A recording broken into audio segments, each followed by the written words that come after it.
Assalamualaikum warahmatullahi wabarakatuh. Alhamdulillah wassalatu wassalamu ala Rasulillah Sayyidina Muhammad ibn Abdillah wa ala alihi wa sahbihi wa man wala wa la hawla wa la quwata illa billah, amma ba'd. Hadratul mukarramin, ma'asyiral asatidzah al-kurama, ma'asyirat talaba wal khirij ma'hadina ma'hadid dirasat al-Qur'aniyah wal ribat al-murtada wa tullab Ramadaniyah yang dirahmati oleh Allah. Dan juga tak lupa saya ucapkan ahlan wa sahlan kepada yang mulia akhina Mr. Farhan dari Batam. Mudah-mudahan kedatangan Mr. Farhan menambah keberkahan serta antusias kami untuk semakin mendalami agama Islam yang kita cintai. Sebelum apa yang nanti kita tanyakan kepada narasumber, saya ingin menyampaikan perkenalan saya dengan narasumber ini secara tidak sengaja. Saya sebelumnya keluar masuk ke Batam itu sekitar 7 tahunan. Biasanya acara saya di Malaysia sambungnya ke Batam. 7 tahun keluar masuk Malaysia sambung Batam. Suatu saat saya diundang makan. Panitianya sudah ada, dan yang mengundang makan ini adalah Mr. Farhan. Beliau ini saat saya di sana membuka warung restoran kambing muda. Karena saya kangen masakan Arab, jadi saya langsung minta disegerakan gitu. Bukan ditunda-tunda, kapan segera yuk kalau mau makan gitu. Setelah saya datang, ternyata yang mengundang adalah Mr. Farhan, memperkenalkan diri bahwa beliau ini waktu itu kalau tidak salah bilang sama saya sekitar sudah 7 tahun jadi mu'alaf ya. Kemudian saya bilang saya kepingin bikin podcast kalau Mr. Farhan ini bersedia. Karena bagi saya bertemu dengan salah satu narasumber yang lumayan paham terhadap apa dalamnya Injil zaman sekarang ini ya, itu bagi saya suatu hal yang istimewa, karena saya ingin tahu. Sebagaimana kawan-kawan mungkin sebagian yang kenal saya kan tidak bisa diem orangnya kan gitu. Ya nulis, ya ceramah, ya ini. Terus kalau ada sumber-sumber yang lain daripada yang lain, saya selalu ingin tahu. Bahasa sekarang kepo, tapi kepo ilmiah syariah gitu ya. Walaupun bukan kepo sunnah. Kalau kepo sunnah kan milik Wahabi nanti ya. Akhirnya kita adakan satu podcast, kita pinjam satu ruangan, dan terjadilah podcast itu. Dan ada sebenarnya di YouTube, sudah ada di channel saya yang dibuatkan oleh santri pondok atau anak-anak. Namanya channel saya di YouTube KH Lutfi Basori Nyes gitu ya, Maknyus gitu ya. Di situ diposting sama ini para IT pesantren gitu. Hanya saja memang di YouTube saya sengaja, kalau dulu YouTube saya itu sudah pernah sampai hampir 500.000 follower ya. Kemudian dihack, ada 1.500 video ceramah panjang dan pendek, ada semua di situ, kena hack, hilang semuanya. Begitu. Alhamdulillah kita cari-cari, akhirnya ketemu, kemudian mulailah di-upload ulang yang sekarang ini. Karena saya niatnya gitu Mister, niatnya sudah nggak usah ditonton orang, yang penting tersimpan saja gitu. Akhirnya sekarang followernya cuman ratus, tidak banyak, tidak diworo-worokan. Dan saya mainnya di Facebook, di Instagram, di Snack, di TikTok. Ya bukan saya yang main, anak-anak ini ya gitu. Dan kemarin saya lihat masih ada enggak dialog saya dengan Mr. Farhan, ternyata masih ada gitu. Itu sedikit kenangan saya dengan Mr. Farhan, kurang lebih sekitar 4 tahun yang lampau ya. Kemudian beberapa kali saya ke Batam tidak jumpa. Di tempat makan yang saya diundang, rumah makannya beli itu tutup sudah. Saya resah saya. Lah kalau mau makan enak di mana lagi gitu. Saya cari info-info, ternyata beliau buka di satu swalayan ya, di mall gitu. Walaupun tempatnya kecil tapi laris. Alhamdulillah masakannya juga masih tetap enak. Sebenarnya dialog sekarang ini lebih tepat gimana cara masak yang enak gitu temanya. Kemudian saya juga berpikir tatkala ini kita mengadakan sejak COVID itu ya dan lain sebagainya, kita bikin istilah dengan guru-guru senior dalam, ada namanya sowan nasional gitu. Ini kan ketiga, ini hitungannya ketiga sowan nasional. Kalau cuma dicerami saja kok kurang seru gitu. Akhirnya saya punya pikiran, gimana ya kalau mengundang mantan pendeta atau mengundang orang yang mengerti dalam dunia ini. Insya Allah suatu yang baru bagi kita kan gitu. Nanti ikhwan semua mari bertanya, kita serang. Anggap saja beliau sebelum masuk Islam. Gitu ya Mister ya. Siap diserang ya? Siap ya, siap. Hati-hati. Jadi takut saya. Nanti kalau saya kalah, saya main tangan nanti. Mumpung di rumah saya ini ya. Ustaz Khairul, saya mau pulang ke Batam sekarang. Baik ikhwan, itu sedikit mengenang kenapa kemudian terbersit Mr. Farhan, walaupun di Malang ini banyak. Saya juga ikut satu grup namanya grup Arimatia. Itu saya dulu diminta sebagai penasihat nasional bersama Habib Rizik waktu itu, Habib Muhsin Alatos bin Ahmad, Habib Muhsin bin Ahmad Alatos. Saya dijadikan salah satu penasehatnya. Kemudian kemarin saya nyari yang dekat-dekat sini, ada beberapa mantan pendeta atau mantan Nasrani, tapi saya lihat video-videonya ini menurut saya kurang seru kalau untuk anak-anak muda gitu. Ada juga kristolog yang cukupan baik, namanya Ustadz Abdullah Wasian, tapi ini sepuh. Saya bilang gak cocok kalau untuk generasi muda, gak cocok. Terus saya teringat Mr. Farhan waktu dialog sama saya ini kok nyambung dan cocok, karena kita mau tidak mau santri pesantren itu kan lebih kepada ilmiah ya daripada pengalaman. Yang sudah-sudah yang namanya dialog dengan mantan pendeta atau mantan Nasrani itu, kenapa Anda kok masuk Islam? Oh iya saya mendengarkan azan, oh iya saya mimpi ini. Saya itu kurang tertarik. Saya pribadi kurang tertarik untuk bicara itu. Saya lebih senang gimana kita mengkaji sesuai dengan kapasitas kita sebagai ahli ilmu ya. Panjenengan semua baik ahli ilmu dalam dunia syariat sudah oke, juga dalam dunia umum sudah banyak sarjana, banyak yang doktor kan gitu ya. Nah, kita akan menggali. Maka saya ingin dalam kutip ya, bagaimana caranya kalau kita ini menghadapi orang Nasrani yang orang Nasrani ini agresif. Saya lihat dulu Mr. Farhan ini cukupan agresif. Nah itu yang saya lihat. Dan itu kita kaji, kita perbanyak bagaimana caranya kita bisa tahu gitu ya. Kok bisa seperti itu? Nah, itu barangkali keinginan saya mengundang Mr. Farhan. Siap Mr. ya? Siap, insya Allah. Baik. Untuk mengawali Mr. saya minta 2 menit saja. Jangan lebih dari 2 menit ya. Saya memperkenalkan diri. Apakah sampean dulu masih di agama yang lama itu punya nama baptis atau nama asli? Kemudian kenapa sekarang menjadi Mr. Farhan? Karena nama Farhan itu pasti Islam ya, yang kita kenal ya. Mayoritas nama Farhan itu adalah Islam. Jadi menandakan Mr. Farhan ya jadi mualaf kan gitu.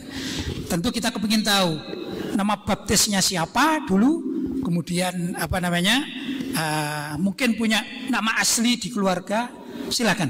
2 menit jangan lebih. Bismillah, dibatasi. Terima kasih Yai.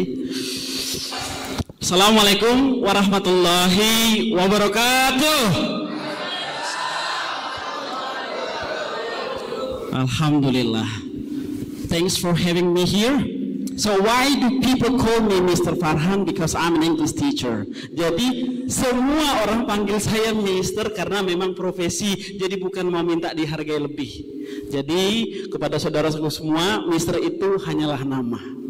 Hanya panggilan saja. Okay. Saya sela-sela sedikit, Master. Baik. Dipanggil Master karena beliau ini guru bahasa Inggris. Iya. Baik, silakan. Iya. Jadi alhamdulillah saya sudah mengajar bahasa Inggris hampir 15 tahun dan saya ngajar di instansi seperti kepolisian, imigrasi, bea cukai dan lain-lain. Jadi kata pembuka yang mau saya jelaskan 2 menit ya, Yai. Alhamdulillah. Pertama sekali saya mau bilang bahwa agama Islam itu adalah agama bagi orang-orang yang berakal, bagi orang-orang yang menggunakan akal. Itu pertama. Nama saya Tamrin Nicholas Christian Hutauruk. Jadi I am 100% Batakness, tapi nggak seperti Batak. Tapi saya bangga jadi orang Batak. Alhamdulillah nama saya itu, saya ada sedikit disclaimer. Saya itu sekolah teologi ya, sempat beberapa semester mau tamat. Jadi kalau bisa dibilang itu PDM, pendeta muda. Jadi saya sudah dapat gaji di gereja, sudah misionaris, sudah tanda kutip udah memurtadkan orang-orang begitu. Nah, mencari domba-domba yang tersesat.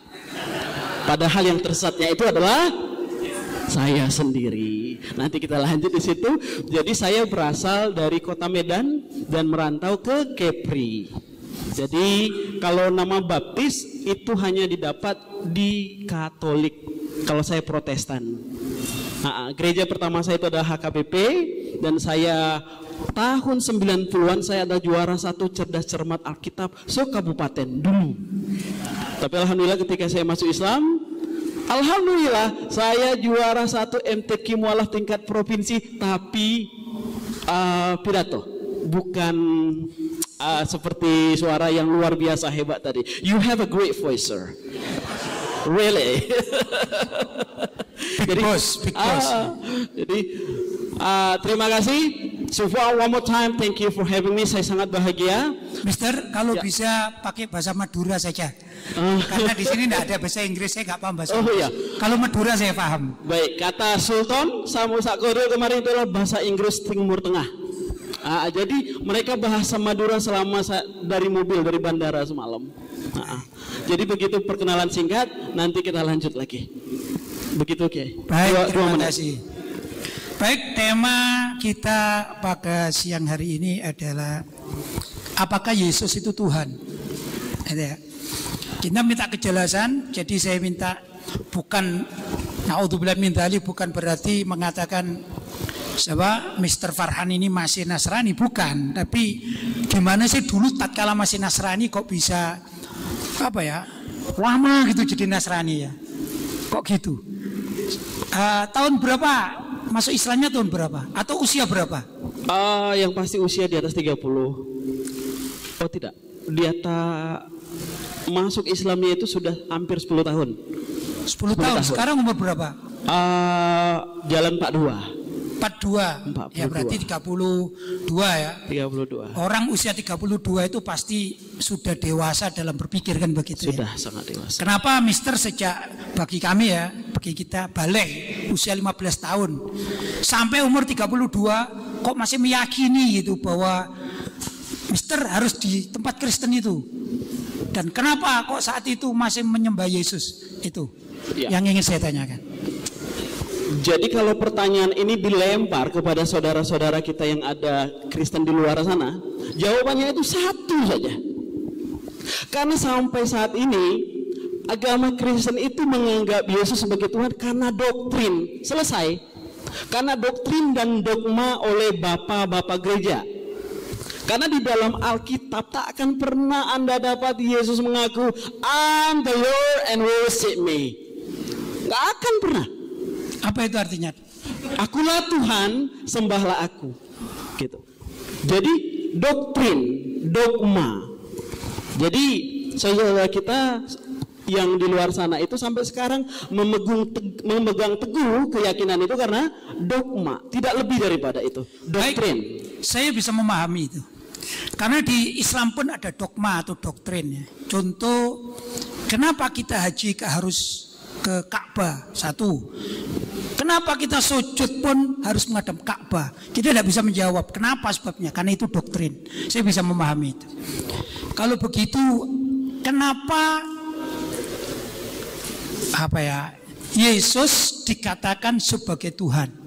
Padahal Yesus sudah jelas manusia yang disalib. Gimana jawaban?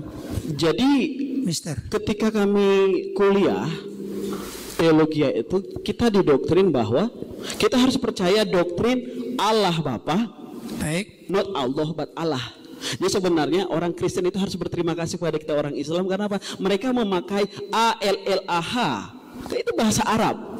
Kalau ditinjau lagi bahwa Allah ini muncul bahasa Aram, Elah. Makanya ketika Yesus disalib, Eli Eli lama sabaktani, itu bahasa Aram. Jadi Yesus ketika dia hidup, beliau berbahasa Aram, bukan Arab. Aramaik. Eli apa? Lama sabaktani. Apa artinya? Bapakku, kenapa engkau tinggalkan aku? Jadi Yesus kurang ikhlas kalau dia dikorbankan. Ada ketakutan. Tapi Tuhan gitu maksudnya. Iya, betul. Jadi kembali lagi ke doktrin itu, bahwa kita harus percaya bahwa di mana Allah itu, saya ngomong Allah dulu, izin semuanya. Allah itu dalam tiga pribadi tapi satu. Ada Allah Bapa, ada Allah Anak, ada Allah Roh Kudus. 3 and 1 gitu ya? Ya, 3 and 1. Ya, 3 and 1, Trinity. Ya, Trinitas. Gitu. Kalau 3 and 1 kayak kopi gitu ya? Iya. Kopi 3 and 1. Jadi Yesus itu sebagai putra Allah yang menjelma sebagai Allah yang turun ke bumi. Nah, ini nanti ujungnya kenapa turun ke bumi? Karena adanya dosa waris. Jadi tadi di rumah Yai yang saya nginap, saya baca itu surat Al-An'am 125 bahwa perbuatanmu akan engkau tanggung sendiri dan tidak ada dosa waris. Dan saya sangat suka membaca ayat tersebut tadi pagi. Walaisa lil insan illa ma sa'a. Iya. Iya. Gitu ya. Sebelum saya lanjutkan, baik, kalau ada yang mau bertanya silakan melanjutkan kenapa Yesus itu kok Ustaz Najmul Ilmi. Ini saya kenalkan, ini dari Gresik, Ustaz Najmul Ilmi pernah di Hadramut. Oh, Yaman. Yaman. Ya, Hadramut, ya. Yaman. Silakan. Terima kasih Ustaz. Siap. Sedikit kami pernah juga mengkaji meskipun dalam keterbatasan kami tentang sejarah munculnya paham Trinitas tadi yang sampai memunculkan Kristen, Protestan dan atau Katolik itu ya. Tentunya kita yakin orang-orang Nasrani itu juga orang intelek dan banyak di antara mereka intelek dan paham tentang sejarah. Tapi mengapa kok tidak pernah terekspos ya atau terpublik secara luas tentang peran Paulus yang sangat-sangat jelas memunculkan doktrin tersebut. Dan mengapa seakan-akan kayak kerbau dicocok hidungnya. Artinya ketika melihat sejarah sebenarnya di konsilenia yang untuk menjembatani Romawi pada waktu itu kan untuk mempertahankan kekuasaan mereka. Mengapa tidak ada orang-orang cendekiawan Nasrani yang sampai ke arah sana? Atau mungkin dari umat Muslim yang bisa membuka wacana itu sehingga bisa lebih terbuka untuk secara ringkasnya gimana, Ustaz? Ringkasnya bagaimana kok artinya muncul dari pendapatnya Paulus tadi, kok ada pembiaran? Ya, saya Baik, silakan. paham. Jadi berangkat dari situ, sama seperti adik Yai Faiz. menanyakan, what is your trigger to be a Muslim? Gara-gara apa masuk Islam? Jadi saya bilang karena kecintaan saya kepada Yesus, kepada Yesua, Isaya. Jadi itu hanya permainan bahasa. Sampai ke Indonesia namanya Yesus, di Arab Isa, di Yunani lain lagi, Yesua misalkan seperti itu. Padahal bahasa Ibrani tak mengenal huruf Y. Kalau kita lari ke situ. Jadi saya lanjut lagi. Orang Kristen sendiri, mereka itu sebenarnya tidak mau disebut Nasrani, Nasaroh, tak mau. Kristen. Karena orang Nasaroh itu masih memegang Unitarian, masih kepada kelompoknya Hawariun, masih ahli kitab. Kembali lagi, yang menyesatkan dan membuat ajaran baru itu adalah Paulus, disebut Rasul Paulus. Paulus ini namanya pertama dulu adalah Saulus. Saulus ini adalah orang Yahudi berkebangsaan Romawi yang memang tukang alat pukulnya Romawi untuk membunuh murid-murid Yesus yang asli, yaitu Hawariun tadi. Dengan tipu muslihat atau pengakuan dia sendiri, dia mengaku bertemu Yesus di padang gurun. Akhirnya dia buta, lalu mendapat pencerahan bahwa Yesus bilang, Saulus, kenapa engkau aniaya aku? Begitulah kira-kira di Alkitab. Lalu Saulus bertanya, siapa engkau? Akulah Yesus yang engkau aniaya. Dari sinilah titik baliknya Paulus mengubah semua ajaran-ajaran Yesus. Itu dengan mengaku, mengklaim dirinya sebagai rasul. Padahal nanti kalau lebih dalam lagi, Yesus tidak pernah datang karena dia sudah terangkat ke langit. Jadi ini cuma pengakuan sendiri. Jadi hanya pengakuan sendiri. Jadi saudara kita Kristen yang sampai sekarang, mereka itu bukan pengikut Yesus, pengikut Paulus tepatnya. Dan ini yang harus kita counter. Jadi makanya pernah saya bilang, karena saya sudah berdebat sengit dengan beberapa misionaris, lalu saya bilang begini, Yesusmu dan Yesusku beda. Saya bilang, kenapa beda? Yesusmu disalib, Yesusku diangkat ke langit. Itu saya bilang. Memang dari awal sama, di endingnya berbeda, dan itu lebih masuk akal. Jadi Saulus itu atau Paulus itu adalah antikristus yang sebenarnya. Karena Yesus bilang, waspadalah, bakal banyak orang yang membawa-bawa namaku. Bakal banyak ada Kristus-Kristus penyesat. Kristus itu bahasa Yunani. Kalau bahasa Indonesia namanya Mesias. Kalau bahasa Arabnya Al-Masih. Begitu kira-kira, Pak. Baik, itu adik saya. Baik, terima kasih. Tadi kan di awal disampaikan Mr. Farhan ini bukan tidak dibaptis karena bukan Katolik tapi Protestan kan gitu nih di awal tadi. Terus tadi kan cerita tentang Paulus yang merubah ajaran. Nah, pertanyaan saya, yang waktu Paulus merubah itu menjadi Katolik atau menjadi Protestan? Oke, saya jawab ya. Oke. Jadi Katolik pada zaman Paulus belum ada. Jadi Katolik itu didirikan itu ada namanya Rasul Petrus, Simon Petrus. Itu murid Yesus yang mengkhianati Yesus ketika ayam berkokok. Nah, itu dalam Alkitab itu lebih jelasnya. Nah, Simon Petrus ini disebut juga sebagai batu karang yang teguh, imannya teguh. Jadi di batu karang inilah didirikan umatku. Begitulah cerita. Jadi Katolik itu dimulai daripada Rasul Simon Petrus. Jadi Katolik itu sampai sekarang adalah ajaran yang memang mengikuti dari Paulus. Berarti aliran baru waktu itu ya?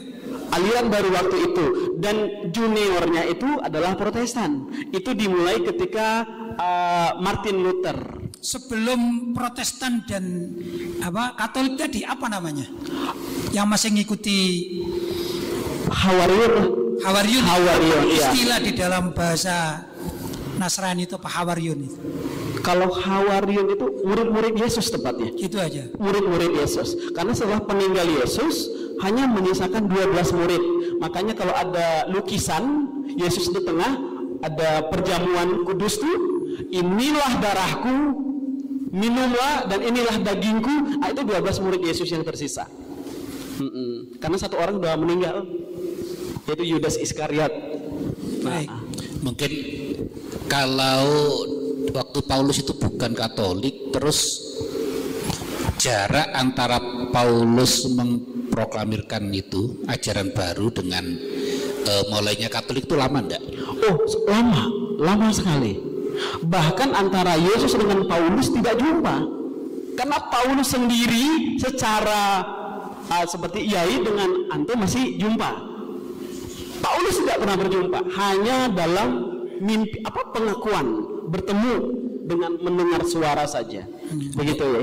Jadi Kristen Protestan itu adalah pecahan dari Katolik karena memprotes surat pengakuan dosa. Jadi seberapa banyak pun dosa Anda bisa diampunkan dengan membeli surat ampunan dosa. Yang saya ingin tahu itu begini. Jadi masanya Yesus ya. Kemudian Yesus diangkat ke langit itu. Nah pada saat itu kalau Protestan jelas belum ada kan?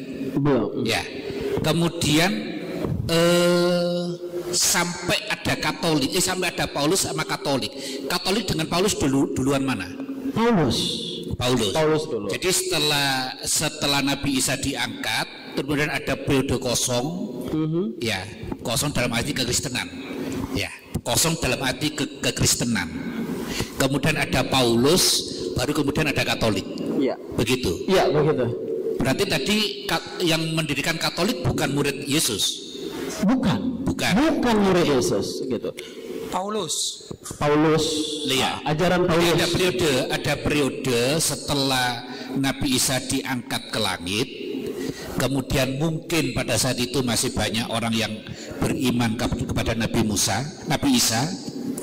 Kemudian setelah itu tidak tahu berapa tahun muncullah Paulus yang mulai berubah nama.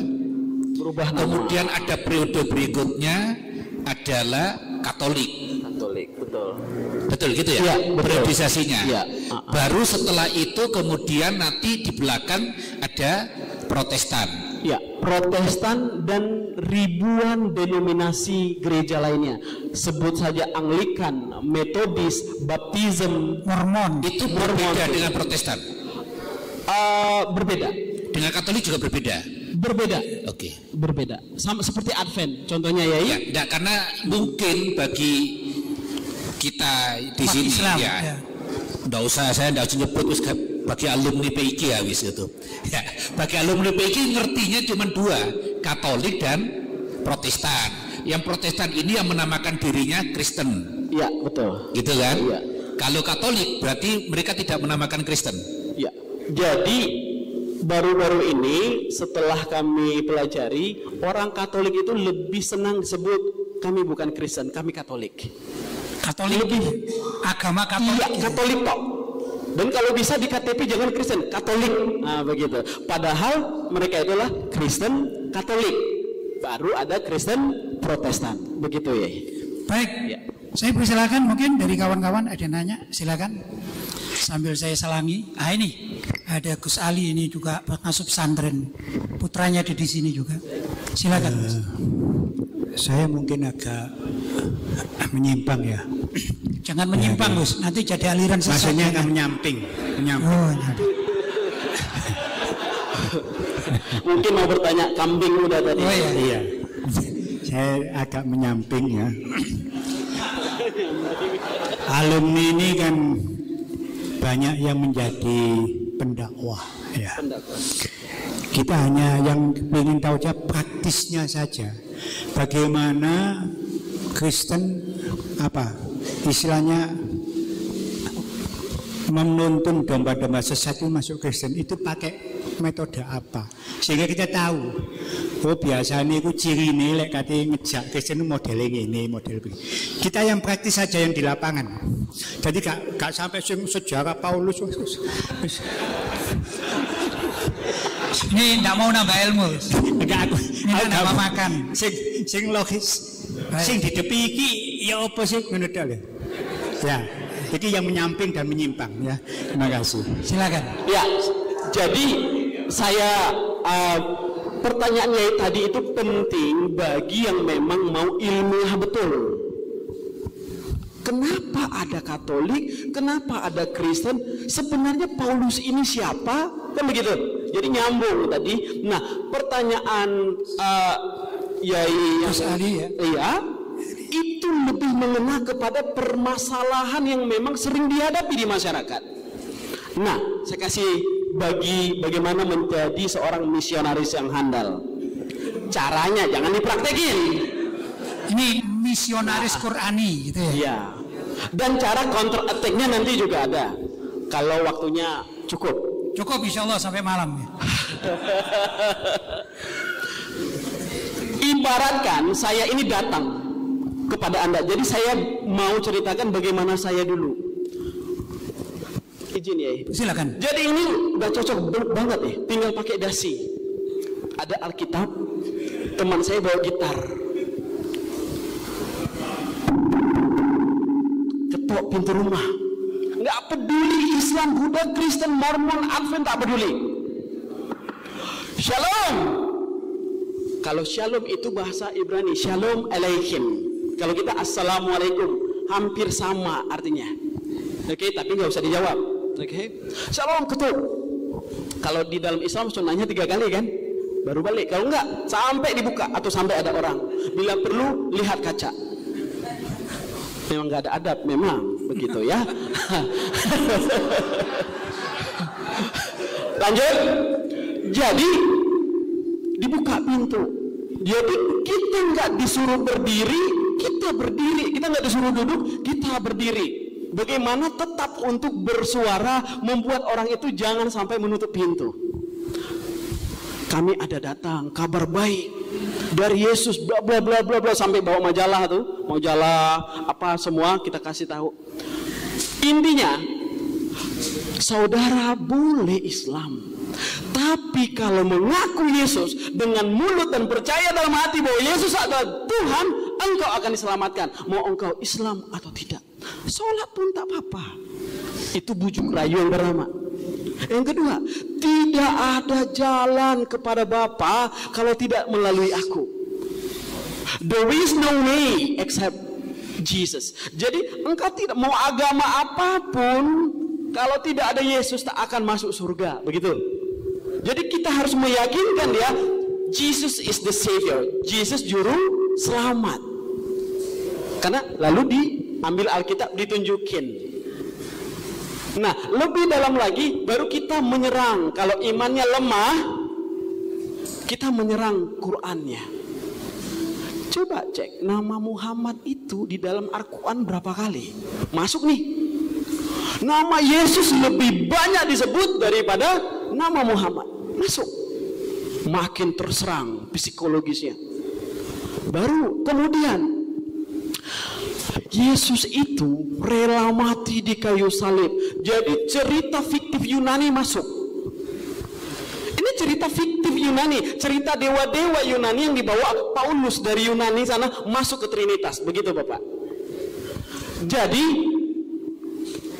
kita bilang bahwa Nabi Muhammad itu bukan nabi. Dia adalah seseorang yang mengaku nabi, kerasukan di Gua Hiro dan bla bla bla bla bla, masuk pokoknya mendiskreditkan.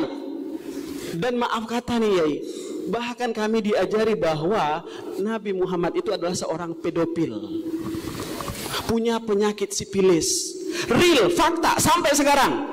Makanya nggak heran saudara-saudara kita itu ketika melihat jenggotan, ya kan, bersorban, apa semua Islam, mereka jijiknya minta ampun. Karena apa? Tukang kawin, itu stigma yang didapat. Suka anak kecil. Doktrinnya itu ya? Doktrinnya. Bahkan saya adalah pelaku yang menghina itu. Saya bilang, kenapa Muhammad suka anak kecil? Umur 9 tahun. Apa nggak ada yang lain? Begitu dulu saya. Maksudnya Siti Aisyah. Siti Aisyah. Setelah saya pelajari, nangis saya minta ampun. Ternyata umur 9 tahun nggak bisa disamakan dengan anak gadis, anak umur 9 tahun sekarang. Sama sekarang. Dan bukan berarti 9 tahun langsung ditidurin. Tidak dulu. Gitu. Tunggu akhir balik dulu. Begitu cerita yang saya dapat, saya pelajari. Jadi sekarang ini tugas saya bagaimana meng-counter back tuduhan dan serang-serangan ini. Dan alhamdulillah dengan bantuan Allah, dengan ilmu yang saya dapat, saya sudah berhasil mengislamkan 44 orang. Baru 44. Dan ini doakan semoga bertambah dan bertambah lagi. Takbir! Gitu semangat. Tapi begini, Mister, tadi Mister juga mengatakan walaupun Kiai Ali Mustafa kurang sepakat, jadi waktu kita bicara tentang Yesus sebagai Tuhan, sedangkan Mister ini waktu mengkristenkan orang atau ketok pintu kan mengatakan apapun agama Anda terserah, yang penting Anda mengakui Yesus adalah Tuhan, kan gitu kan. Pertanyaan saya, Yesus kan manusia. Baik, ya. Kenapa kok dituhankan? Nah, jadi ada beberapa penjelasan yang membuat Yesus itu sebagai Tuhan. Baik. Apa itu? Yang pertama, Yesus itu di dalam Alkitab. Baik.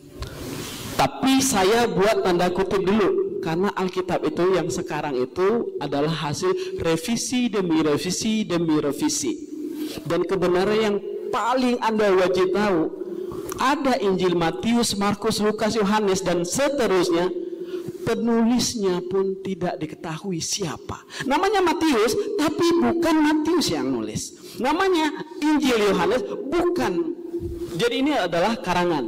Jadi maksudnya di dalam Alkitab itu Yesus mengakui bahwa dia adalah Tuhan. Di dalam Alkitab itu? Iya. Ketika kitab yang sekarang? Iya. Jadi ketika Yesus bangkit dari kubur 3 hari, ketemu dengan yang namanya Rasul Thomas. Rasul Thomas bertanya, siapa engkau? Jadi bilang, engkau adalah Tuhan dan Guru, benarlah seperti katamu. Jadi kata-kata atau ayat-ayat seperti begini menjadi klaim, Yesus Tuhan loh. Padahal di situ bukan Tuhan. Alkitab sebelumnya itu adalah engkau adalah, jadi Tuhan dan Guru, bukan Tuhan. Mungkin semua yang hadir di sini tahu bahasa Inggrisnya Lord, L-O-R-D. Lord itu bentuknya adalah kata benda, bisa dibuat plural menjadi lords, artinya tuan-tuan atau Tuhan. Makanya ada film Lord of the Rings, pernah dengar? Nah, jadi Yesus itu dulu Alkitabnya Tuhan ya, Tuhan, tapi sekarang menjadi Tuhan. Sama seperti dengan begini, diharamkan bagimu binatang berkuku belah 4, contohnya babi dulu. Sekarang bukan babi lagi, babi hutan di Alkitab terbaru. Nggak tahu kita tahun depan jadi babi apa.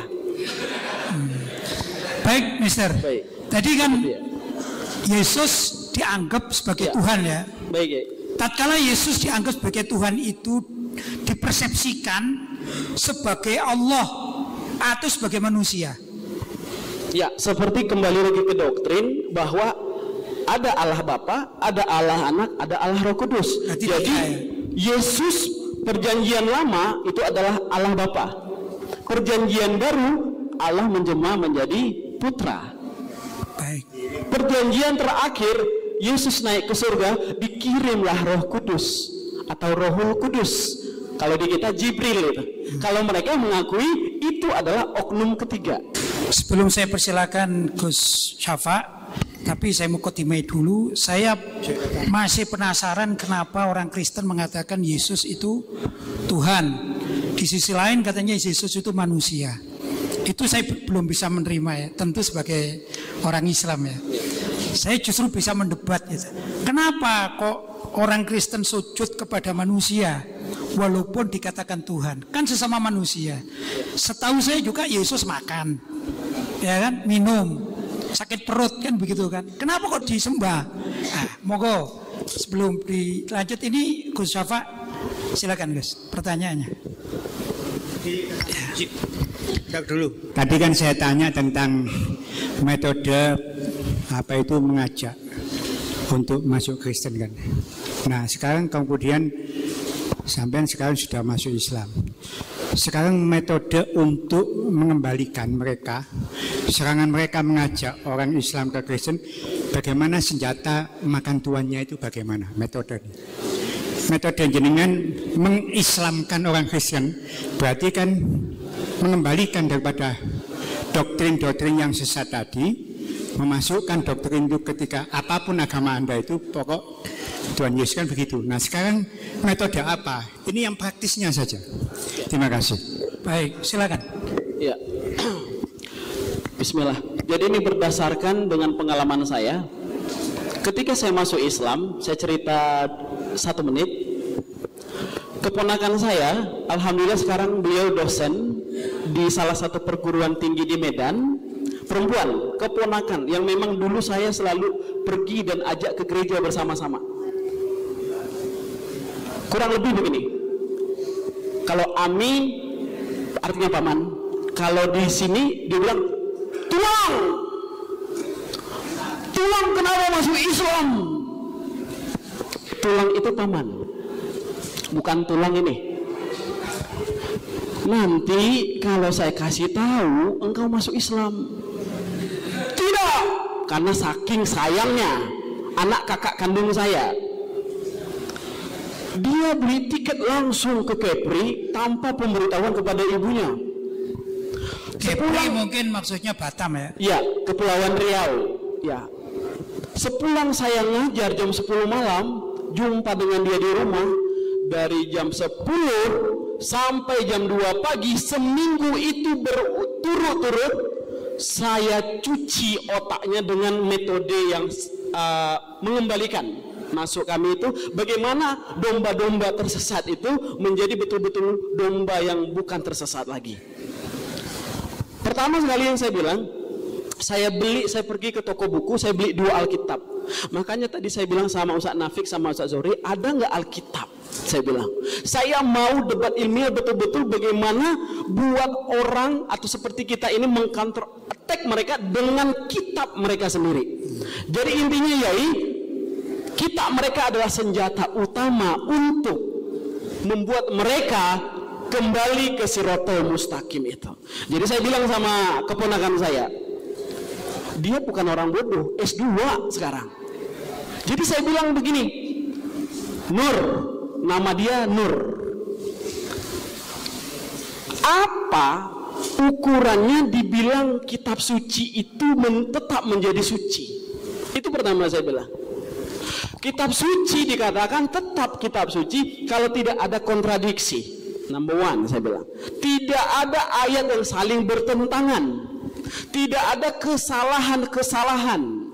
Saya ada daftar itu mau saya buat infokus tak ada, jadi saya ngomong begini saja. Jadi pertama saya bilang, apakah Alkitab itu masih kitab suci? Masih, dia bilang. Ini awal-awal hari pertama.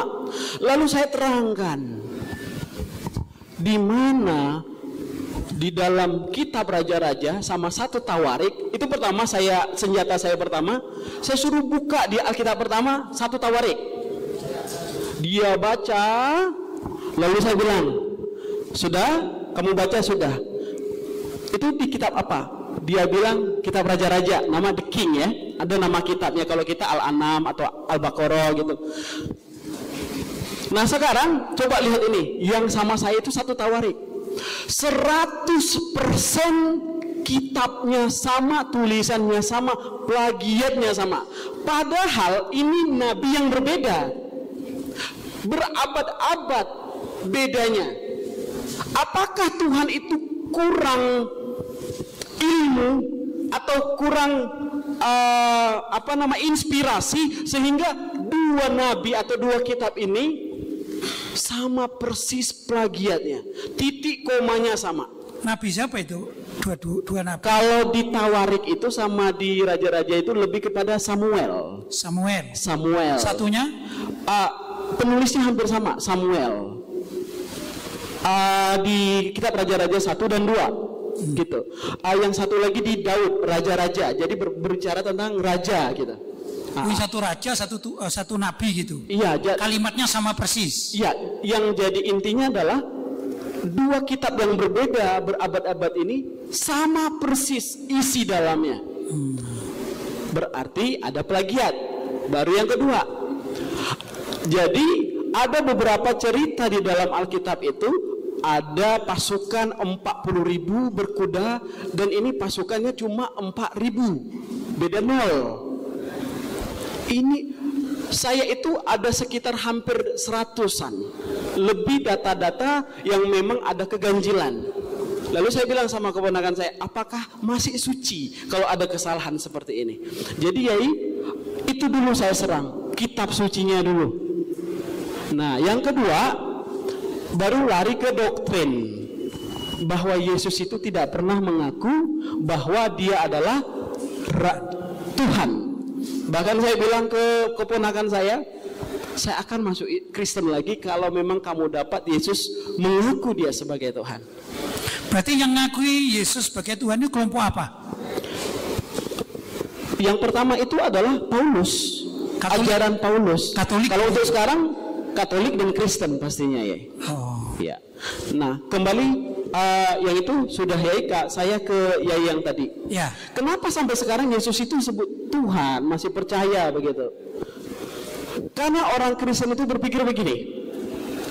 Mukjizat yang Yesus lakukan itu tak ada orang lain bisa membangkitkan orang mati. Padahal kalau kita ada yang lebih dahsyat lagi daripada Yesus. Dan itu ada dalam Alkitab. Nabi Elia, kalau Elias. Hanya dengan tulang, dengan selendang aja bisa hidup tulang belulang menjadi ada dalam Alkitab. Dan itu adalah senjata saya untuk mengcounter back. Why you say Jesus God? Apakah karena miracle-nya? Apakah karena dia mampu membangkitkan orang mati? Ada lagi yang lebih hebat dari Yesus. Saya terangkan. Nah, kenapa orang Kristen sampai sekarang tetap menuhankan Yesus? Karena beliau mati bangkit dari kubur. Jadi kalau Yesus tak pernah mati di kayu salib, tak pernah bangkit dari kematian, takkan sah iman mereka. Begitu ya. Jadi mukjizat tadi, karena sampai sekarang kalau kita orang Islam, setahu sepemahaman saya, salahkan saya kalau salah, bahwa orang Islam tak mempercayai lagi ada mukjizat karena itu ada pada zaman Nabi, betul ya? Berhenti mukjizat setelah Nabi Muhammad wafat. Ya. Berikutnya adalah keramat. Baik. Karomat. Nah, kalau sampai sekarang saudara-saudara kita itu, makanya setiap pagi ada di gereja, setiap minggu tuh joget, tepuk tangan semua sampai kepenuhan Roh Kudus katanya. Itu mukjizat gitu ya. Saya tidak menghina ya. Saya tidak menghina. Kepenuhan Roh Kudus maksudnya saking menghayati betul, akhirnya hilang kesadaran. Jadi gerakannya udah kemana-mana. Nah, mereka percaya sampai sekarang mukjizat itu masih nyata. Ada. Masih nyata sampai sekarang. Itu yang membuatnya ya. Baik, silakan Gus Syafa. Terima kasih. Yang lain siapkan kalau ada pertanyaan. Baik. Saya juga mungkin senada dengan pertanyaan kakak saya, mungkin satu pikiran nih. Kakak berade ya, berarti sama ya. Kong kali kong. Untuk menyimbangi. Ya kan tadi pertanyaan menyamping kanan, saya menyamping kiri gitu ya. Tadi yang ditanyakan beliau itu sudah ada di pikiran saya juga sebenarnya. Cuma ini mungkin terusannya ya. Kami ini sebagaimana disampaikan tadi, kami dididik oleh murabi arwahina Romo Kiai Basur Alwi, diteruskan oleh putra-putra beliau untuk menjadi orang yang berdakwah lah katakan gitu ya. Sehingga kami sesedikit apapun ilmu kami ini, kami didorong untuk menyampaikan ilmu itu yang dalam tanda kutip itu bisa dikatakan dakwah ya. Dengan kalimat yang sangat populer di tengah-tengah kami yang disampaikan oleh wakil kami tadi, likulli syai'in zakatun wa zakatul ilmi ta'limu, itu sudah sangat mendarah daging pada kami. Nah, kami melihat dakwah orang-orang Nasrani itu sangat militan, ya, sangat militan. Bahkan mereka kami lihat itu berani keluar dari zona aman dan nyaman. Sedangkan kami santri-santri ini tidak semuanya memang, tapi masih banyak yang senang mencari di lahan basah, ya, di tempat zona aman dan nyaman. Ya, makanya kadang-kadang terjadilah fenomena uncal-uncalan mik, karena satu RT Ustadz ono 8. Kadang-kadang kalau kami dulu sama abah kami, iso nyebar dulu, mosok sawah dipacul wong 6 iso, lapo dipacul wong 12, engko garai pacul-paculan kok ini.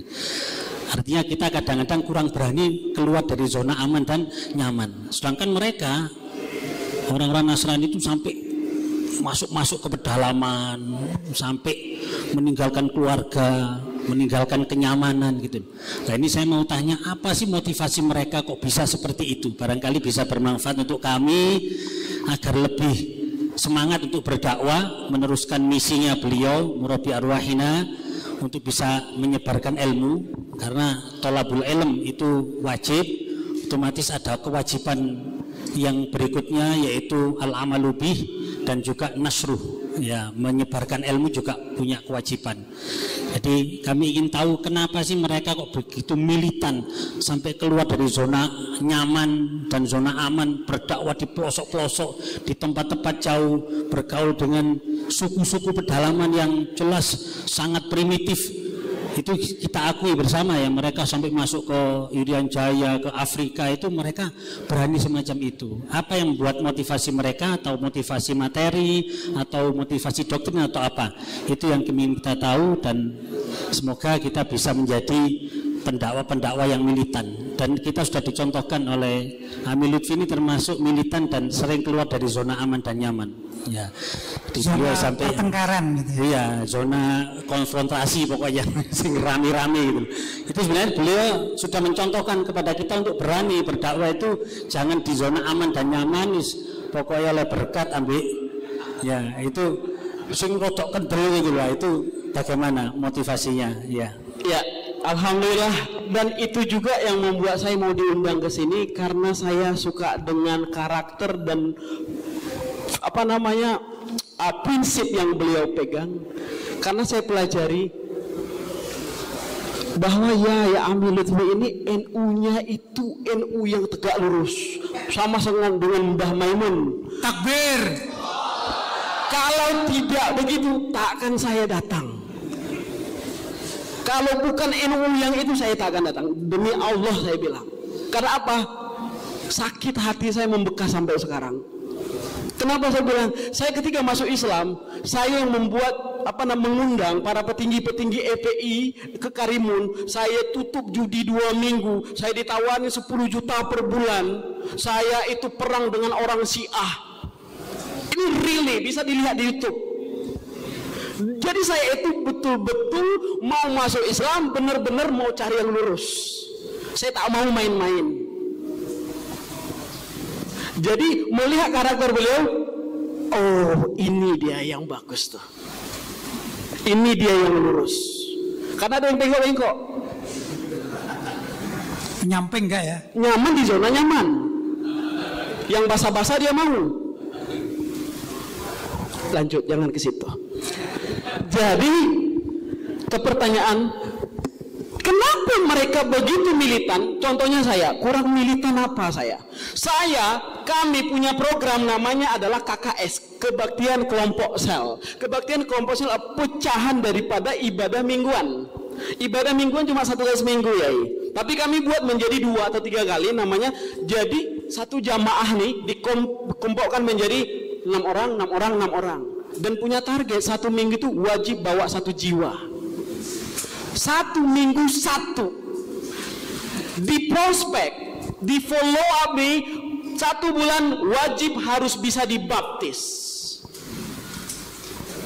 Wajib harus bisa dibaptis. Dan ini terus di cross check. Jadi memang saya katakan dengan jujur, Kristen itu baik. Saya 30 tahunan lebih jadi Kristen, baik, tapi belum tentu benar. Gimana? Baik belum tentu? Belum tentu benar. Dan saya pastikan tak benar. Biar jangan ngambang kalimatnya. Baik, kenapa? Ketika saya menjadi Kristen, saya diajarin supaya tidak membunuh, tidak mencuri, menghormati orang tua, diajarin baik. Makanya tak heran kita lihat banyak juga saudara kita Kristen yang baik hati, betul? Tapi tidak benar, tidak pada ya kalau kita Islam hanya agama Islam lah agama yang diridhoi oleh Allah. Jadi di dalam Kristen itu kenapa begitu militan? Yang pertama ada dua nih. Itu karena misi yang disebutkan di dalam Alkitab. Yesus berkata, kata si Paulus, pergilah ke seluruh penjuru dunia, jadikanlah mereka menjadi muridku. Baptislah mereka di dalam nama Bapa, Putra, dan Roh Kudus.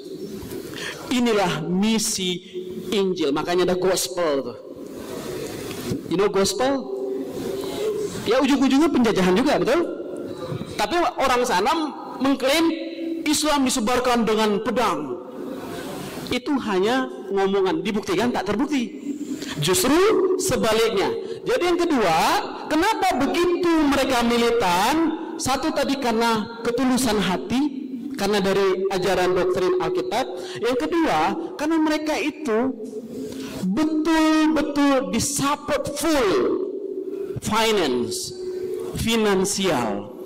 Seperti saya punya abang senior di sekolah pendeta dulu.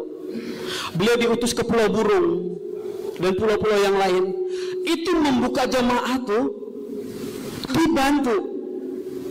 Dan kalau saya sebutkan, Kristen Protestan itu banyak denominasinya. Salah satunya adalah karismatik. Karismatik itu yang full band itu, yang sering buat KKR di lapangan-lapangan. Pendananya nomor 1 itu berasal dari Kanada. Kanada. Jadi misionaris ini bukan berjalan sendiri, full of support dengan uang. Berapa nominalnya? Mungkin walaupun secara global gitu. Jadi kalau berbicara nominal itu nggak disebutkan ya, tetapi ada bantuannya. Dan memang itu mungkin pengalaman pribadi. Kalau pengalaman pribadi lebih dimudahkan bagaimana kita, contohnya si Mas, saya datang ke rumah beliau, kami kumpul, ada duit, beli beras, beli Indomie, beli minyak, sekolah, anaknya nggak sekolah, kita sekolahkan. Bagaimana dia itu tak enak hati menolak ajakan kita ke gereja yuk. Itu sumber dari mana dananya? Kalau seperti yang kami itu tadi, itu dari kami pribadi.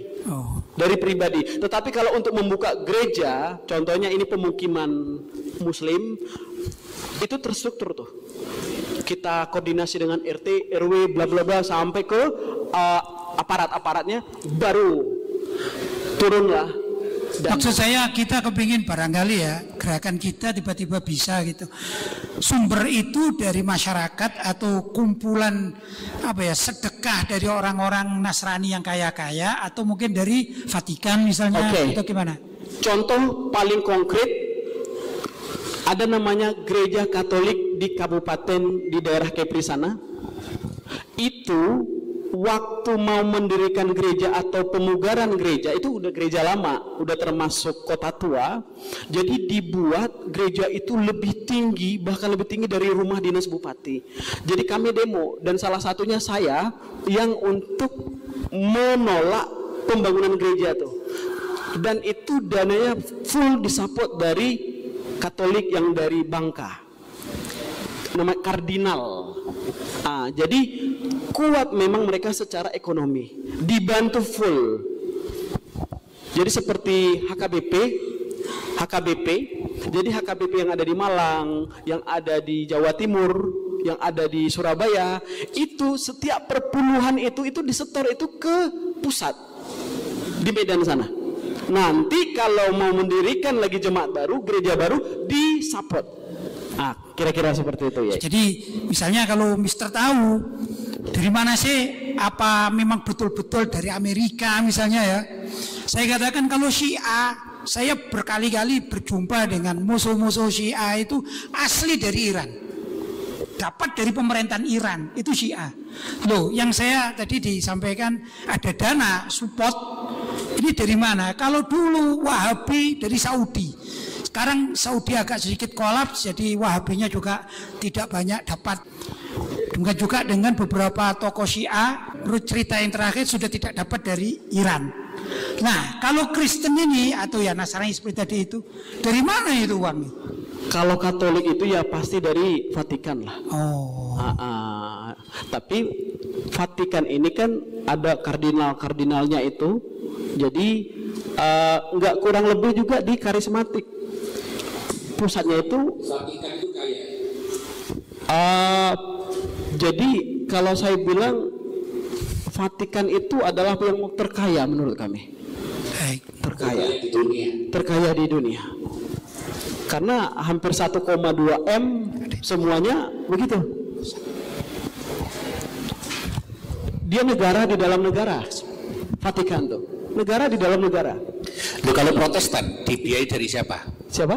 Protestan. Kalau Protestan itu gerakan Pentakosta itu berasal dimulai dari Kanada sana.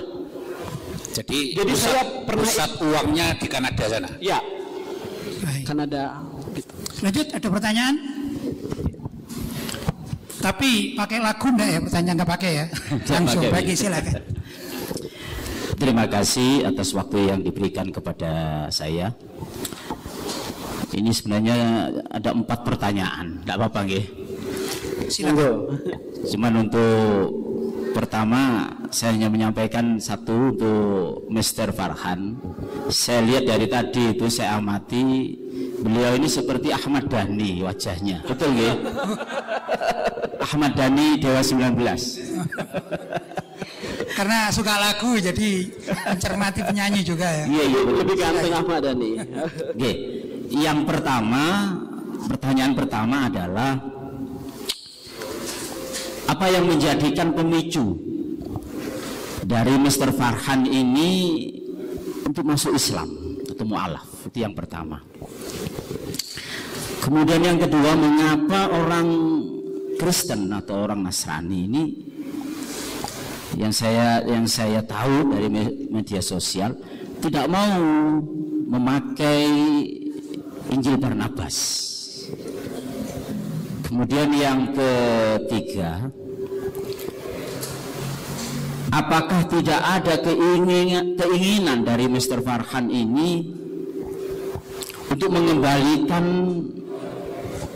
orang-orang yang dulu pernah dimurtadkan kembali ke Muslim ataupun ke Islam? Kemudian yang keempat adalah apakah benar perpuluhan itu untuk pendetanya? Apa? Perpuluhan.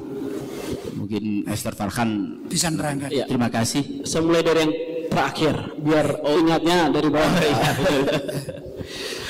Jadi perpuluhan itu singkatnya begini, Bapak punya gaji 10 juta, beliau 20 juta, Anda jemaat saya. Semakin banyak jemaat saya itu orang-orang kaya, semakin kaya saya. 20 juta, 10%-nya 2 juta. Jadi kalau jemaat saya itu 1000, makanya pendeta yang paling kaya itu adalah pendeta GBI, namanya Pak Insinyur Niko Joto Raharjo, GBI. Bahkan sekarang ini sama anaknya gontok-gontokan gara-gara perebutan jemaah. Itu yang saya dengar. Dapat persentase dari dakwanya gitu ya. Ya, jadi makanya setiap kami yang lulusan-lulusan dari sekolah pendeta berlomba-lomba untuk membuat gereja. Kenapa? Mengharapkan tadi perpuluhan tadi ini adalah modal utamanya juga. Berarti jamaatnya wajib memberikan perpuluhan. Wajib. Kalau Islam 2,5 kalau nggak salah saya. Itu pun sekali tahun. Zakat maksudnya. Zakat. Zakat. Ini sekali sebulan. Padahal kalau kita telusuri, peraturan ini kan muncul pada zaman Imam Lewi.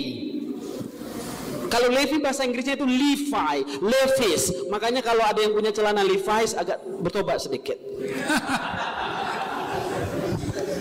Lewi. Ini kan perjanjian lama dan mereka Kristen itu tidak mau menggunakan hukum Taurat lagi gara-gara Paulus. Padahal ini adalah hukum di perjanjian lama.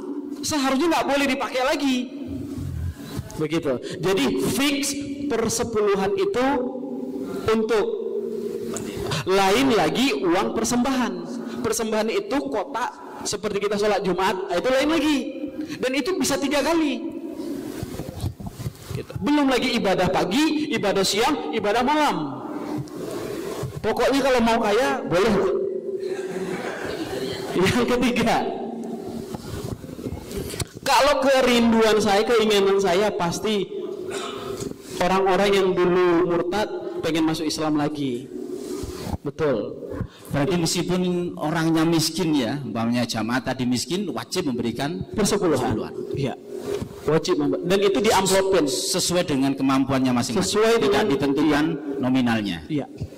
Karena itu adalah hal yang wajib, selalu pendeta harus ngomong di mimbar. Persepuluhan jangan lupa. Seperti begitulah. Iya, saya nggak cakap bohong. Memang itu real. Begitu. Mungkin lanjutkan per puluhan tadi. Per bulan itu berarti 10% ya? 10% ya. Kira-kira kenapa kok orang Kristennya mau bayar? Karena itu adalah hukum perintah Tuhan. Di Syiah itu khumus 5% kalau di Syiah wajib. Ya. Dan itu hukum itu keluar waktu zamannya Nabi Harun, Nabi Musa. Kalau di Alkitab. Menurut Alkitab. Menurut Alkitab. Menurut Kristen. Iya, persembahan ke mezbah gitu. Jadi dulu namanya imam langgar persepuluhan. Yang jadi imam langgar suki kok. Yang pertanyaan berikutnya apa tadi? Yang pertanyaan berikutnya ingin mengislamkan yang murtad dulu lagi. Ya, yang mengislamkan orang yang pernah dimurtadkan. Iya. Dulu dimurtadkan. Jadi, ya istri saya pertama itu Islam, masuk Kristen. Saya masuk Islam, dia tetap Kristen. Saya tak bisa memaksa. Sampai detik ini tak ada komunikasi lagi. Alhamdulillah anak saya 6. Istri pertama 3, istri kedua 3, 6. Alhamdulillah. Jadi memang benar kata hadis itu, pagi hari engkau beriman, tapi ada sore hari bisa jadi kafir. Jadi hati-hati. Tetap jaga akidah, tetap jaga tauhid. Bisa jadi engkau beriman di pagi hari, kafir di sore hari. Jadi kerinduan itu masih ada ya. Ingin mengislamkan orang-orang yang dimurtadkan. Tapi alhamdulillah sampai sekarang Allah udah gantikan ada 44 orang. Dan dulu yang dimurtadkan berapa? Saya ingat aja. Perkiraan. Adalah yaitu karena itu dimurtadkan dalam bentuk kerjasama kelompok tadi. Jadi nggak per pribadi. Begitu ya. Ada 50 yang dulu? Oh, nggak sampai. Oh, nggak sampai. Berarti udah balance lah. Kalau dengan yang tadi. Tobatnya sudah diterima berarti. Yang kedua, apa yang menjadikan Mr. Farhan? Barnabas, Injil Barnabas. Yang kedua, Injil Barnabas, ya. Betul. Jadi Injil Barnabas itu melalui itu namanya ditemukan di Laut Mati. Jadi sampai sekarang Injil Barnabas itu tidak disebarluaskan. Dan itu kemungkinan besar terakhir itu didapati di Vatikan. Dan Injil Barnabas itu adalah Injil yang memang sebenarnya Injil. Takutlah orang lebih Kristen dekat dengan kebenaran gitu ya. Berarti apakah Injil Barnabas itu bisa menjadikan kitab Injil yang boleh dikatakan benar atau agak benar gitu? Saya tidak bisa bilang itu otentik betul-betul benar karena saya nggak melihat dengan mata dan kepala saya sendiri. Tetapi kehadiran Injil Barnabas adalah momok yang menakutkan buat dunia penginjilan. Jadi itu harus di-cut. Karena itu lebih membenarkan tentang siapa Yesus itu. Begitu ya. Kemanusiaan Yesus, bukan Iya, Tuhan kemanusiaan Yesus. Yang pertama tadi, apa yang membuat saya menjadi memeluk Islam? Ini Pemicunya. ya. Masih semangat semuanya, saudaraku? Sebenarnya saya itu susah mau masuk Islam, susah betul. Kenapa? Saya berdiri. Silakan. Susah melupakan betapa enaknya daging babi itu. Ini saya jujur-jujuran. Makanya kenapa saya buat restoran kambing muda. Kambing muda itu umur yang 3 bulan, saya sembeli sendiri, saya potong, saya buat racikannya sama seperti saya buat masak daging babi. Dagingnya, tapi bumbunya halal. Saya mix bumbu Nusantara dengan bumbu Arab. Jadilah dia kambing muda 33 rempah kesukaan Yai Lutfi. Itulah beliau makan tanpa santan, tanpa ajinomoto, fix, sehat. Bisa nanti kita buat di sini. Kenapa saya buat kambing muda? Karena saya teringat tadi babi muda. Jadi ada slogan saya di Instagram, kambing muda bukan bini muda. Itu slogan saya. Kalau di sini lain lagi nanti, ya kan? Bini muda. Jadi kenapa saya mau masuk Islam? Intinya tadi pertanyaan yang sama tadi udah Yai tanyakan, ada tadi saya bilang karena saking cintanya saya Yesus, saking sayangnya saya sama Yesus. Kalau misalkan handphone saya jatuh, kalau sekarang kan astagfirullah, atau lihat orang tabrakan atau apa, kalau dulu dalam nama Yesus, semuanya dalam nama Yesus, ngusir setan pun dalam nama Yesus, ada sakit kepala pun dalam nama Yesus, semuanya everything dalam. Susah karena saking cinta. Bagaimana cinta? Karena udah didoktrin dari kecil. Apalagi saya itu dibesarkan dari keluarga yang memang benar-benar taat. Anak abang saya dan pendeta, kakak ipar saya itu penatua gereja sampai sekarang, dan mereka sangat berharap saya tetap balik ke sana. Tapi saya bilang no way, dunia kita berbeda. Dunia Mr. Farhan sekarang dunia NU garis lurus. Ya betul, tepuk tangan dulu dong. Harus lurus, jangan bengkok-bengkok. Harus lurus. Makanya sudah tepat Anda di sini. Makanya tolong sanak saudara apa semua kirimkan anak Anda supaya pondok di sini. Promosi ya. Oke. 10%. Karena source-nya itu murni betul-betul bagus. Makanya saya bilang tadi sama Yai, source keluarga itu sumbernya itu betul-betul murni, jadi enak. Makanya dapat keturunan-keturunan yang soleh-soleh seperti beliau-beliau. Jadi you are in the right place in the right time, di waktu yang tepat dan tempat yang benar-benar bagus lah. Jadi kembali lagi, saya itu masuk Islam itu meninggalkan kekristenan saya itu seperti mengelupas kulit dari daging. Bagaimana sakitnya itu? Bagaimana nanti ibu saya teriak putar-putar bolak-balik guling-guling di atas tanah. Anak paling kecil dari 11 bersaudara. Bapak saya polisi. Susah, tak terpikirkan oleh saya untuk mengucapkan la ilaha illallah. Tak pernah sedikit pun terpikirkan. Makanya di surat Al-An'am ada saya baca ayat 129 atau 126. Kalau Allah sudah membukakan dada seorang hambanya, hidayah itu pasti akan diberikan. Tapi kalau Allah tidak menginginkan, dia ibaratkan orang yang sesak dadanya seperti naik ke langit. Saya nggak tahu bahasa Arabnya, saya tahu artinya saja. Innaka lan tahdi man ahbabta, walakin Allah yahdi man yasha. Masya Allah. Satu lagi, Mr. Farhan, apakah betul statement ini? Orang yang masuk Islam atau mu'alaf seperti antum ini kebanyakan adalah orang-orang yang mempunyai kecerdasan, sedangkan orang-orang yang murtad adalah orang-orang yang kebanyakan adalah orang-orang yang EQ-nya di bawah standar. Ya. Betul apa Anda itu? EQ jongkok. Ya. Jadi jawaban saya ada 2. Yang pertama,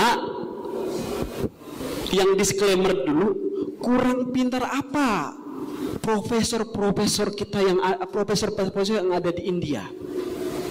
Kurang cerdas apa mereka? Ahli matematika, komputer. Jangan tanya kalau soal bagian teknik mesin di Batam tuh, bagian offshore tuh, orang India paling banyak kalkulus apa semua. Tapi mereka nyembah sapi. Tak jaminan. Hidayah itu mahal. Setuju tidak? Kurang pintar apa mereka? Tapi kalau Allah sudah bilang hidayah tak diberi tak akan jadi. Tapi bagi orang-orang yang mencari hidayah, mengejar hidayah, dia akan pasti dapat. Dan mereka adalah orang-orang yang berakal. Kalau bukan orang berakal, bukan orang pintar, kalau Felixia itu bukan orang pintar, tak akan jadi Islam dia. Kalau Kodonitan itu bukan orang pintar, tetap dia Katolik. Allah menganugerahkan kecerdasan kepada kita, kita gunakan. Makanya saya selalu bilang sama teman-teman komunitas saya, jangan pernah menunggu hidayah, kejar hidayah. Hidayah Islam itu nggak bisa ditunggu, harus dikejar. Begitu ya. Terima kasih. Baik, saya masih penasaran ya. Saya masih penasaran sedikit. Tadi Mr. Farhan bilang masuk Islam karena cinta sama Yesus gitu ya. Sedangkan saya pribadi mungkin bisa berbeda pendapat sama ustadz-ustadz yang lain. Silakan berbeda pendapat dengan saya. Saya tidak mengatakan bahwa Yesus yang disembah oleh orang Kristen itu Nabi Isa. No way. Bagi saya begitu. Yesus, Nabi Isa. Kenapa? Karena Nabi Isa tidak pernah mati, Nabi Isa tidak pernah disalib. Jadi saya ingkar kalau dikatakan Yesus Nabi Isa. Saya pribadi ingkar dengan bukti-bukti ilmiah. Karena itu kalau penanggalan ada tanggal sekian kematian Yesus, kematian Nabi Isa, wafat Nabi Isa, mestinya ada begitu. Kematian itu wafatnya Yesus bukan Nabi Isa. Itu ingin saya begitu. Nah, kalau persepsi saya, Anda mengatakan masuk Islam karena Yesus, sedangkan Yesus itu bagi saya bukan Nabi Isa. Cara menerangkan kepada saya gimana? Ya, saya ke ilmiah. Jadi saya terangkan kenapa Yesus yang tadi kontra dengan yang Yaya sebut. Yesus yang saya sembah dulu sebagai Tuhan adalah orang yang sama yang saya yakini adalah sebagai Isa. Kenapa? Satu, ibundanya sama bernama Maryam. Sama-sama dilahirkan di Bethlehem di Palestina sana. Terus juga dengan mukjizat-mukjizatnya. Tetapi saya tidak sepenuhnya tidak setuju dengan Yai dengan kalimat terakhir bahwa Yesus yang orang Kristen sembah bukanlah sama dengan Isa yang naik ke langit. Memang tak sama. Dalam bentuk faith, kepercayaan. Karena Isa atau Yesus yang saya percaya itu diangkat oleh Allah ke langit, dia tak pernah mati. Jadi yang disembah oleh saudara kita yang di sana Yesus yang memang versi mereka dibuat Tuhan. Sementara Yesusnya yang saya imani adalah Nabi Isa yang diangkat ke surga. Jadi Yesus nggak pernah wafat, Nabi Isa nggak pernah wafat. Begitu ya. Baik, Ustadz Ali Fikri tadi siapa? Silakan. Ini senior guru-guru senior kami ini. Ya, terima kasih. Mungkin yang saya ambil, saya kembalikan dari kepentingan para dai penerus perjuangan Yai Basori Alwi yang sekarang dipelopori oleh Yai Haji Lutfi Basori. Tadi saya simak, tapi yang saya metode dakwanya ada di sana, metode ada penguasaan referensi, kemudian Yang ketiga, ini ada finansialnya. Nah, pertanyaannya untuk kita, apa punya finansial itu? Kayaknya nggak mungkin. Maka kita ambil pertanyaan yang dari Gus Kiai Musyafa tadi. Kenapa itu para pejuang-pejuang Kristen ke pelosok-pelosok daerah-daerah, apa hanya finansial itu? Kalau memang finansial pendorongnya, berarti itu kita hilangkan. Apa bisa? Nah, sehingga dakwah Islamiyah ini semuanya semangat luar biasa. Kemudian yang terakhir, mungkin babnya nggak saya bahas, tentang turunnya hidayah disebabkan ada satu kecintaan, mungkin begitu. Lah sekarang ini saya ingin mengembalikan satu metode dakwanya, kita ngikuti guru kita. Satu saya ungkapkan dikit. Kiai kita ini, Kiai Baswari itu kiai internasional, Qurannya dan lain sebagainya. Pertanyaannya, ada apa beliau? Selalu gemi, bahasanya itu telaten ke masjid-masjid, musola-musola, demi untuk memperbaiki Fatihah para imam-imam, bukan imam Istiqlal, tapi di masjid, di musola. Kebetulan saya sendiri yang sering mendampingi, itu saya ambil. Ada apa ya ini kok milih ini? Lah kalau milih finansialnya otomatis sudah di situ. Itu satu saya rekam kekuatan yang perlu kita kaji semua. Kemudian yang kedua, mahabbah lah ini. Apa yang dibawa ditinggalin sama guru kita? Kita mahabbahnya seberapa? Mulai bawah umpamanya Qur'annya, ditinggalkan madaribnya dan lain sebagainya. Seberapa kita cintanya? Nah, kemudian cinta ini kita gabung dengan yang tadi pertama, ya ini semangat dakwah, ngajak. Ternyata yang saya ambil tadi itu yang itu. Adapun finansial saya masih tanda tanya memang. Rupanya belum ada. Ya, kalau dari Bogor, kecuali kalau ada. Tapi yang saya angkat adalah kenapa kiai ini kok gak ngejar finansial? Ke musola, bukan musola besar, kecil-kecil. Kadang datang itu muridnya 5, padahal sudah sepuh. Ngaji. Loh, saya gini, kapan? Ini saya kembalikan pada saya sendiri. Kapan saya bisa begitu? Udah nggak mikir finansial, nggak mikir. Nah, satu. Yang kedua, kapan ini teman-teman ini bisa bergerak sama-sama seperti itu pula? Nah, itu.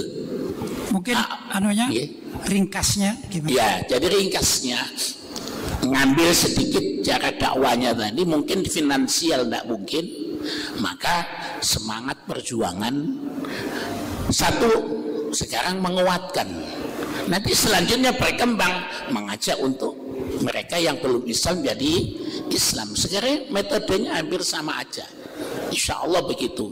Cuma sekarang saya mau memupuk semangat itu tadi, ya, yang didasari mungkin dengan cinta. Cintanya yang tadi didoktrin ini lah, ini dibalik sekarang. Doktrinnya ya nggak doktrin sangat ya, artinya dikembalikan cintanya kepada bentuk guru kita. Kemungkinan itu mungkin usul Al-Fakir. Terima kasih. Baik, sebelum direspon saya tanyakan kepada kawan-kawan, sekarang ini jam 12 lebih 17 menit.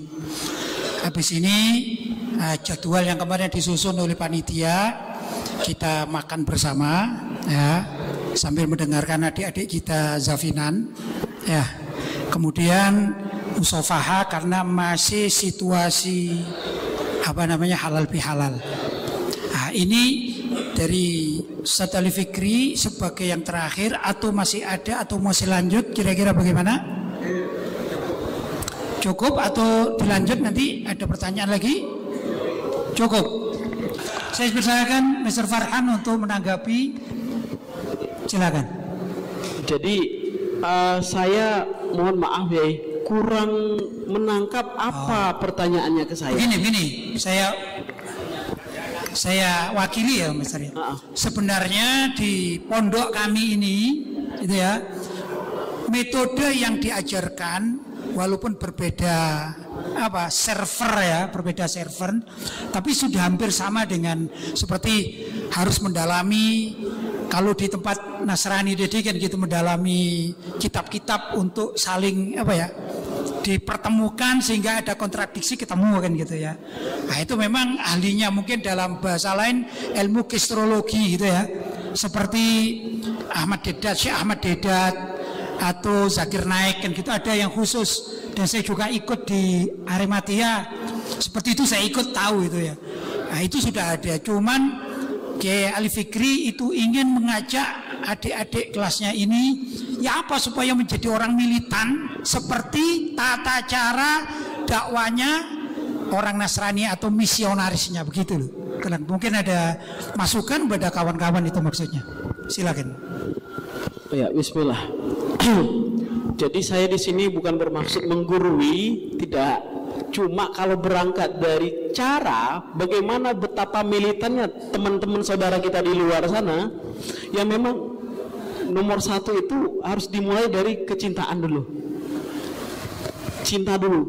Jadi seperti saya itu sampai ke pulau, ada di Pulau Batam namanya pulau, dan itu full di sana ada misionaris bergerak. Kami ke sana karena cintanya dengan Islam ini, alhamdulillah kami itu donasi bekerja sama dengan BMH Baitul Mal Hidayatullah, dan kami bangun di sana masjid namanya Masjid Mualaf, dan itu memang full karena kecintaan kami mau masjid itu ada di situ, tempatkan usaha di situ, jangan sampai misionaris itu bebas-bebasan di situ. Jadi karena cinta dengan agama Allah nih. Yang kedua, finansial itu betul-betul perlu juga. Kalau memang untuk gimana kalau kita mau mengunjungi saudara kita yang sakit, membantu, kalau hanya cuma ngomong saja sepertinya kurang kena. Tapi kalau ada buah tangan, sagu hati kita berikan, enak tuh. Apalagi kita bawa 25 kilogram beras ke rumahnya kan, sakit kepala dia hilang langsung. Sudah ada di seminggu nih. Dan itu yang tidak kita punyai. Memfollow up, membuat detail siapa target berikutnya, kita tak punya. Gitu. Bahkan nih yang sudah kita Islamkan di masjid tertentu, si A udah selesai pengislaman, bodoh amat. Mau sholat lah, tidak lah begitu. Makanya kami hadir sebagai orang yang memang sudah lama jadi mualaf. Engkau tinggal di mana? Yuk ikut ini yuk. Makanya kami kerjasama dengan Kemenat. Makanya pemerintah itu sebenarnya, jadi ya pemerintah itu belum konsentrasi perhatian betul kepada mualaf. Dan itu saya rasakan sendiri. Masih, kalau saya bilang masih dari 100% masih 10%. Basnasnya belum gerak. Basnasnya belum gerak. Jadi finansial perlu, kecintaan mahabbah tadi juga perlu, ya semangat juang lah. Bagaimana kita mengingat perjuangan Abah Ayahanda Ami Lutfi, ya paling tidak kita bisa terinspirasi dari situ. Bukan hanya karena finansialnya tok yang kita kejar gitu loh. Hal-hal sepele, hal-hal kecil pasti Allah perhitungkan. Percayalah. Begitu dari saya. Terima kasih. Baik, dari adik saya mau. Mungkin sedikit ya sebelum ditutup, mungkin jenengan 2 atau 3 menit gitu. Karena di flyer pertama yang dulu disebarkan oleh Ami Lutfi itu Judulnya itu adalah apakah Yesus itu Tuhan. Jadi saya minta jawaban yang menunjukkan bahwa Yesus itu bukan Tuhan. Ya, tolong disampaikan, nggak usah panjang tetapi poin-poinnya untuk membantah apa yang diyakini oleh orang Kristen, sehingga itu mungkin modal itu bisa menjadi modal kita kalau berhadapan dengan orang-orang Kristen. Poin-poinnya saja, apa saja yang menyebabkan Yesus itu bukan Tuhan. Ya, Bismillahirrahmanirrahim. Sebagai counter attack, bagaimana untuk menyampaikan kepada saudara-saudara atau teman-teman bahwa Yesus itu bukan Tuhan. Atau pertanyaan, apakah Yesus itu Tuhan? Jawabannya bukan. Jawabannya sebagai berikut. Number one, Yesus tidak pernah mengaku dan menyuruh umatnya atau pengikutnya, akulah Tuhan, sembahlah aku. Itu fix, tidak ada di dalam Alkitab. Yang kedua, bahwa Yesus sendiri mengaku aku adalah utusan. Dalam Alkitab ada disebut, aku diutus oleh Bapakku. Namanya diutus oleh Bapakku, pasti dia utusan. Dan Yesus sendiri mengaku sebagai nabi.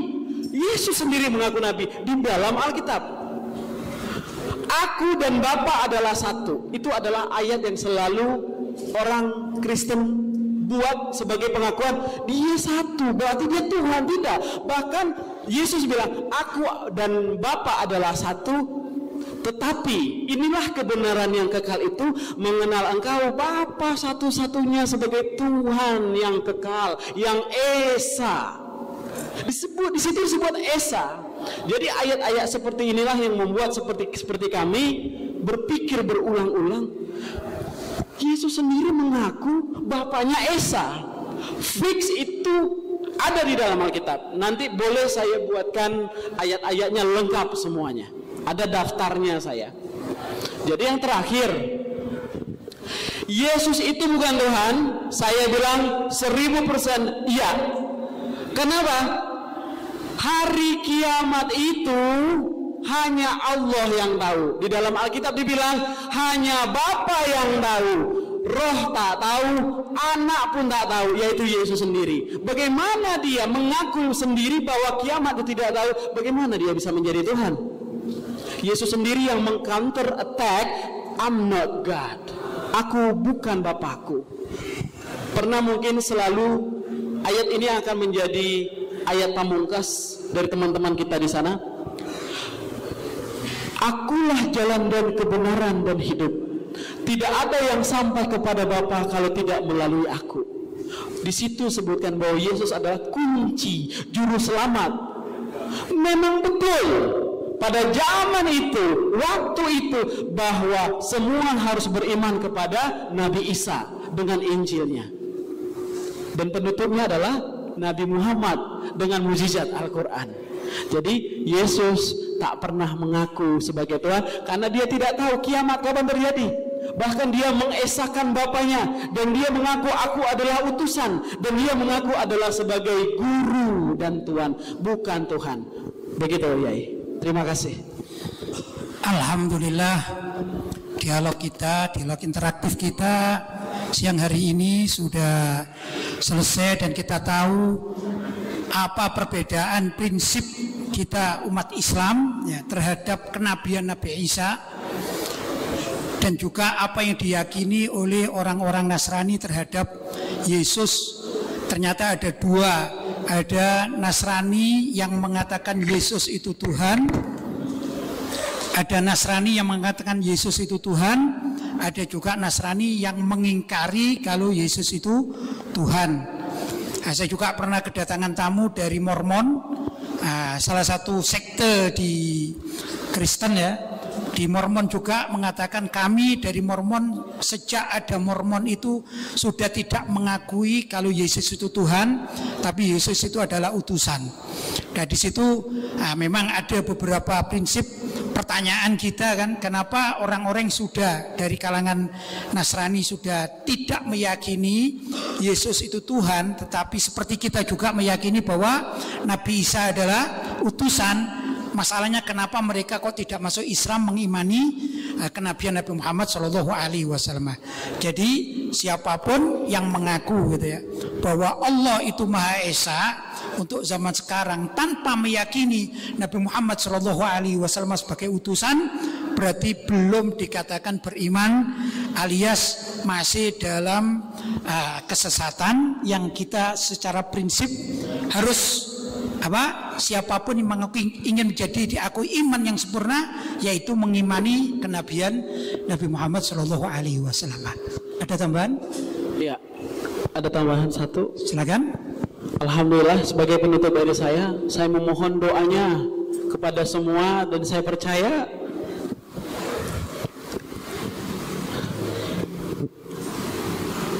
ini kumpulan orang-orang soleh. Amin. Saya mampu mengislamkan orang lain dengan bantuan Allah, tapi ibu saya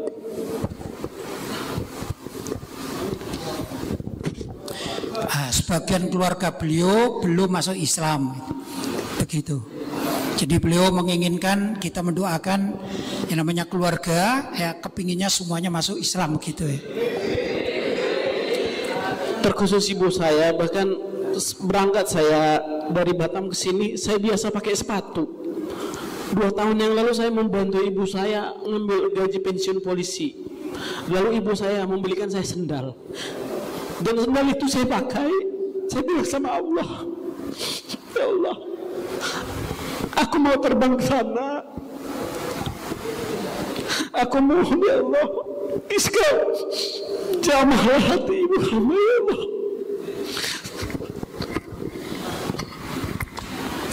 Kalian semua punya orang tua Islam.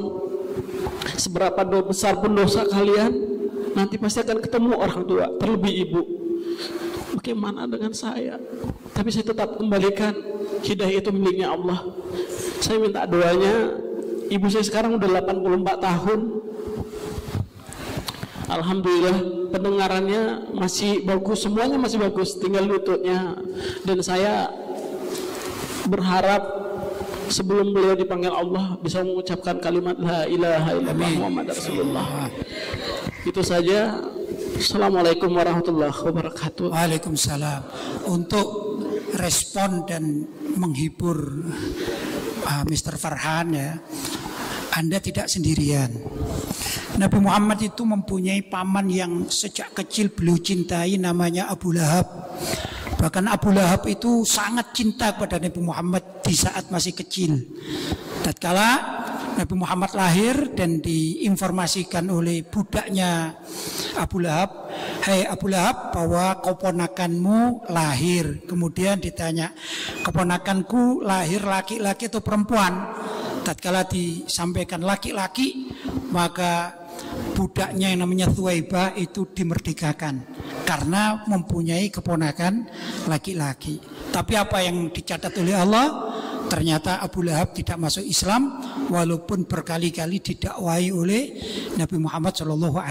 Mudah-mudahan Mr. Farhan besok justru kalau kita doakan ibunya masuk Islam ya. Andai kata tidak, sudah punya pengganti. Ibunya adalah Ummahatul Muslimin. Siapa Ummahatul Muslimin? Istri Nabi SAW. Begitu, Mister. Ya ikhwan, alhamdulillah saya ucapkan ribuan terima kasih atas kerawuan panjenengan. Saya belum tarhib, memang sengaja mengucapkan ahlan wa salam bihudurikum pada pertemuan kali ini di tempat kita yang dulu kita bernostalgia di tempat Singosari ini ya.